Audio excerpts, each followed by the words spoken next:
Islam တွေပဲကျောင်းစာတစ်ခုရေးပါတယ်ဘာဖြစ်တယ်မဟာမျက်မှောင်းနေဖျားကိုတဲ့တီးပေးခဲ့တာသူတို့အစ္စလမ်ဘာသာဝင်တွေတဲ့နော်မင်္ဂလာပါကျွန်တော်မင်းစီပါဒီနေ့reaction လုပ်ပေးခြင်းတဲ့ဗီဒီယိုလေးတစ်ပုဒ်ရှိရပေါ့နော်လို့လို့ဆိုကျွန်တော်တို့အတူတူကြည့်လိုက်အောင်ပေါ့စကားတစ်ခုပဲပြောပေးမယ်ဟာကြီးစဉ်းစားကြည့်မဟာမျက်မှုနိဖျားကိုဘယ်သူတည်ပေးတာမဟာမျက်မှုနိဖျားကိုတည်ပေးတာငါတို့အစ္စလာမ်တွေပဲကျောင်းစာတစ်ခုရေးပါတယ်ဘာဖြစ်တယ်မဟာမျက်မှောင်းနေဖျားကိုတဲ့တီးပေးခဲ့တာသူတို့အစ္စလမ်ဘာသာဝင်တွေတဲ့နော်ဒါမြန်မာနိုင်ငံသားတွေကအတော်တော်များများသိကြတယ်နော်ဒါမြန်မာနိုင်ငံသားတွေခလေးရအစားခွေးရအောင်သိတယ်မဟာမျက်မှောင်းနေဖျားရဲ့နောက်ကသမိုင်းကိုဗုဒ္ဓဘာသာဝင်တိုင်းသိကြတယ်ပေါ့ဗုဒ္ဓဘာသာဝင်တိုင်းကတော့မဟာမျက်မှောင်းနေအကြောင်းကိုသိတယ်မဟာမျက်မှောင်းနေဆိုတာဘယ်ကလာလဲမဟာမျက်မှောင်းနေဖျားကြီးရဲ့ဒီမန်းလေးမှာရှိတဲ့မဟာမျက်မှောင်းနေဖျားကြီးရဲ့နောက်ကသမိုင်းကတော့ရှင်းတယ်ဒါရခိုင်ကလာတယ်ရခိုင်ကနေပြီးတော့ပင့်လာတယ်ပေါ့ဘိုးတို့မောင်ဝိုင်းစီမှာစစ်ရှောင်းနေပေါ့လေနိုင်ငံရေးအကြောင်းတွေတော့ကျွန်တော်မပြောချင်ဘူးဒါဒီကိစ္စကျွန်တော်အခုပြောမှာကတော့ဒါဘာသာရေးအကြောင်းဖြစ်နေရပေါ့လေအဲ့တော့ကျွန်တော်ပြောမယ်ဒီဖျားကြီးကဒီရခိုင်ကနေပြီးရခိုင်ပြည်ကနေပြီးစစ်ရှောင်းနေဒီဗမာပြည်မှာဘိုးတို့မောင်ဝိုင်းစီမှာစစ်ရှောင်းနေပေါ့လေစစ်ရှောင်းတော့ဒီဖျားကိုပင့်သွားတယ်ပင့်သွားတော့ပထမတော့ဒီဖျားကြီးကင်းဝဲတဲ့နေရာကတော့ဒါရခိုင်ပြည်ဘက်ရခိုင်ပြည်မြောက်ဦးပေါ့လေအဖက်မှာနော်ရခိုင်ပြည်ကနေပင့်လာတယ်ပေါ့ခက်နေပင့်သွားကြတယ်ပေါ့လေနော်ဒါကျွန်တော်ပြောမယ်ဆိုတော့ရှင်းဒီဖျားကြီးရဲ့တမိုင်းအစအဆုံးကျွန်တော်ပြောမယ်ဆိုတော့ရှင်းရှည်သွားလိမ့်မယ်ဗီဒီယိုကအဲ့တော့ကျွန်တော်ရှည်ဝဲတိတ်မပြောတော့ဘူးနောက်ထပ်ဘာတွေဆက်ပြီးတော့လိမ့်အောင်လဲကြည့်အောင်ပေါ့ဖျားတဲတဲ့ဘယင်က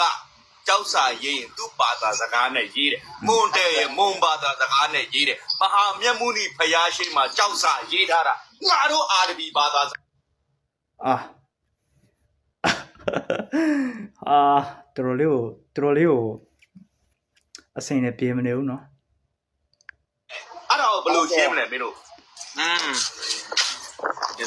ငါတို့အာရဘီဘာသာစကားနဲ့ငါတို့ကျောက်စာရေးအဲ့လိုသာဗျာ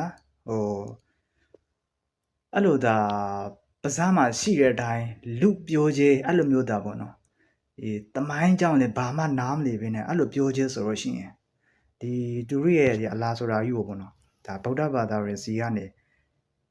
ကုပြောင်းသွားတာပေါ့လေဗုဒ္ဓဘာသာနဲ့ဖန်တီးလိုက်တာဆိုလို့ရှိရင်ဒါသူတို့လက်ခံမလားပေါ့သူတို့ရဲ့ဒါမိုဟာမက်ဆိုတဲ့ပုဂ္ဂိုလ်ကြီးကိုနေပြီးတော့ဒါဒီကျွန်တော်တို့ဒါဗုဒ္ဓဘာသာဝင်တွေကဖန်တီးပေးလိုက်တာနော်အဲ့ကျမ်းစာအုပ်ဆိုတာလဲဒါဗုဒ္ဓဘာသာဝင်ရဲ့ပါဠိစာနဲ့ရေးပေးလိုက်တာဆိုလို့ရှိရင်ရောသူတို့လက်ခံမလားပေါ့တောင်ပန်း40ကြာငါတို့ခိုးဝေလာတာမဟုတ်ဘူးတကယ်ပြောတော့ဘလို့မှပြောလို့ရှင်းဟိုဘောဖားတော့ဘလို့မှရှင်းပြလဲလက်ခံမှုဒီကောင်ကြီးကအမှန်တရားကိုသိပြီးတာတိတော့လင်းဒီကနေ့ဗါတယ်ဒီဗုဒ္ဓဘာသာရခိုင်လူမျိုးတွေကအမှန်တရားကိုသိတယ်နော်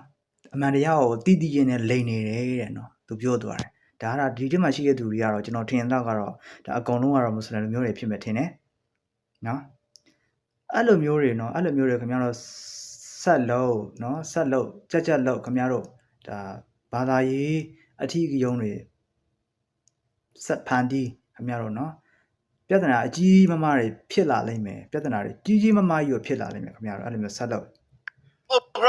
ဘူးတို့ဘာလို့နာလို့မှာပါတယ်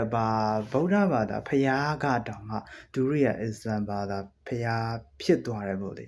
သူတို့တည်ပေးခဲ့တဲ့ဖျားဖြစ်သွားတယ်အထီးရောက်သွားတယ်ဆိုတော့ဒါတိတ်ပြီးတော့အစင်ပြေမနေဘူးပေါ့လေဘူးတို့ဘာလို့ငါတို့အစ္စလာမ်တွေပေးခဲ့တဲ့ရှေးဟောင်းသမိုင်းအများကြီးရှိတယ်ဖျားမှာ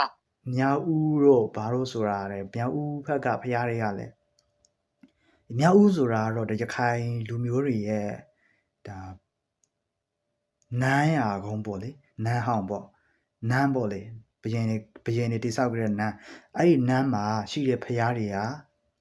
ဒါသူတို့ရဲ့မွတ်စလင်တွေတည်ပြီးခဲ့တဲ့ဖျားတွေအများကြီးရှိတယ်တဲ့အလိုဖီးရဒူရီယာအခုအဲ့ဒါတွေကိုတမိုင်းစင်လာတွေကိုမင်းတို့ဖြတ်စီးပြီးဗမာလဲတမိုင်းထောက်တာဆိုမင်းတို့ဖောက်လာတယ်ချိန်တော့အဲ့ဒီထောက်တာလေးရှိတယ်နော်ဒူရီယာအစ္စလာမ်